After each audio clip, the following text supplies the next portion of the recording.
Excuse me, sir. It looks like you're a little wet. Did you want this umbrella? I'm sure. Yeah, I mean, yeah, it looks like you need help. So, you want this umbrella? Yeah, you're ugly. Yeah, no, it's free of charge. Thank you. You know, I know this is like, I'll take that. Yeah, it's a good exchange, right? Yeah, thank It's you. just boring, right? Yeah, It's so boring. it's crazy.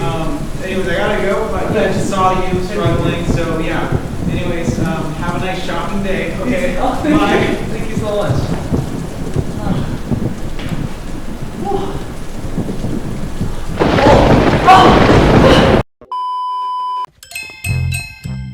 Hello and welcome to our safety presentation, Electrical Safety in Stage Lighting, featuring strobe lights. I am Mark Anthony Ponce, My name is Shimizu Tamari. and we are excited to share with you the wonderful world of strobe lighting. Strobe lights, what are they? They are high-intensity flashing lights used in entertainment and emergency signals. They create visual effects in concerts, theaters, and also in theme parks. This can pose health risks if not used properly.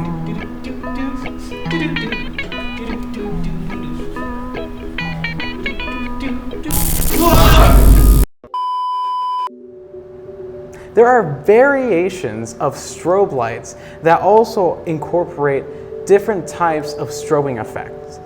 This also includes, and not limited to, stage lasers. Stage lasers have a bunch of strobing effects, even built into its surface. And this also includes when the laser is even stationary without any effects. And this is another example. This is a DMX floodlight, which has the featuring and the capability of being used as a strobe light.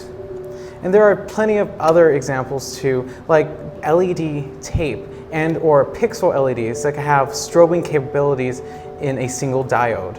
So please be careful when using any type of strobe fixture, even if it's not certified as a strobe fixture. Potential hazards of strobe lights. Seizures, photosensitive epilepsy. Flashing frequencies can trigger epileptic episodes, seizures, dizziness, headaches, etc. Eye strain and discomfort. High intensity flashes cause discomfort and temporary blindness. Disorientation and dizziness. Rapid flashes can create confusion and impact your balance. Next, we're going to talk about paperwork.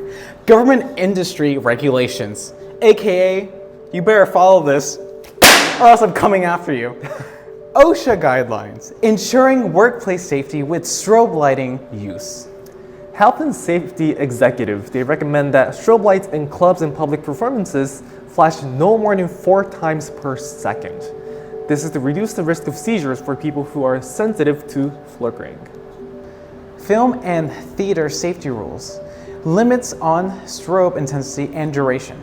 Warning signs should always be used when lighting effects are being used that could trigger a seizure. And now, here are some examples of signage that clearly indicates a special effect that is hazardous when it comes to our performers and or our audience members. So please be advised to use signage and warning signs to help indicate some potential risks of flashing lights and or special effects for our audience members.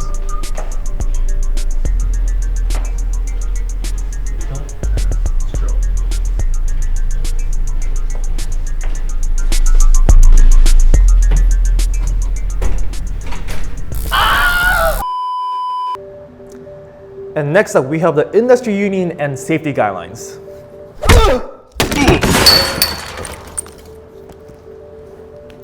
IATSE, the International Alliance of Theatrical Stage Employees, recommend the training on safe lighting practices for stage technicians.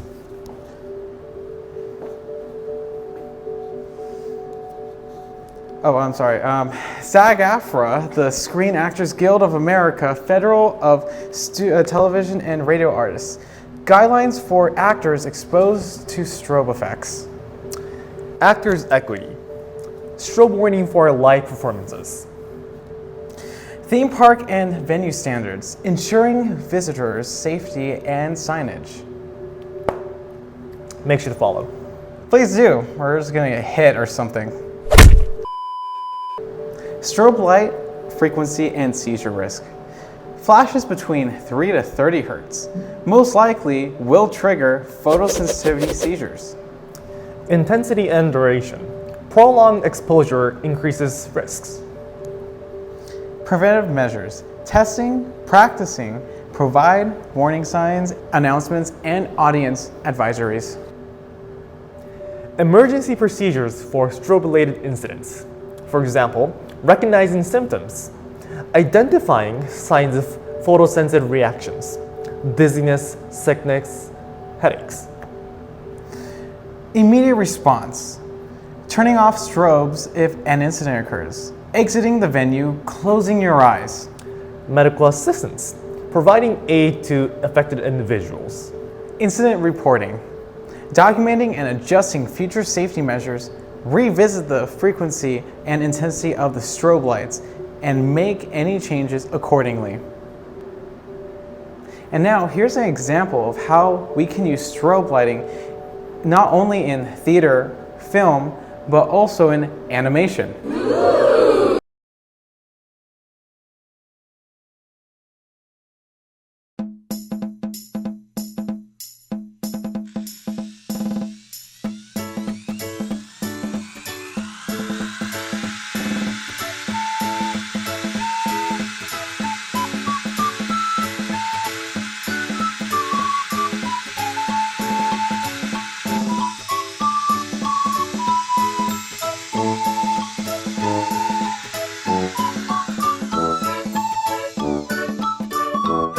Yay! And now moving along, here are some ideas on how we can incorporate strobe lighting into our designs. Written directions may also include thunder, lightning, and/or gunshots. In scene practicals, for example, making strobe lights and fire alarms, emergency lights, flickering light bulb, live wires, broken screens, camera, so on and so forth. Exactly. So everything and anything we can use with strobe lighting as long as we have creative vision. You're under arrest. What did I do wrong? You stole my last donut. The jelly-filled cream donut? Exactly. No, it's mine! It was It was mine! mine! No! You're going with me. Okay, fine. Screw it. Take me Krispy Kreme. Finally, in conclusion, always provide strobe warnings to audience and performers. Also, don't forget to follow OSHA, IITSE, and other industry safety guidelines. In other words, Paperwork. Regularly test lighting setups to minimize risk. And most importantly, prioritize safety while maintaining visual effect and quality. We would like to thank you for enjoying our presentation and coming along for our TED Talk. At this time, we'd like to ask if there's any questions.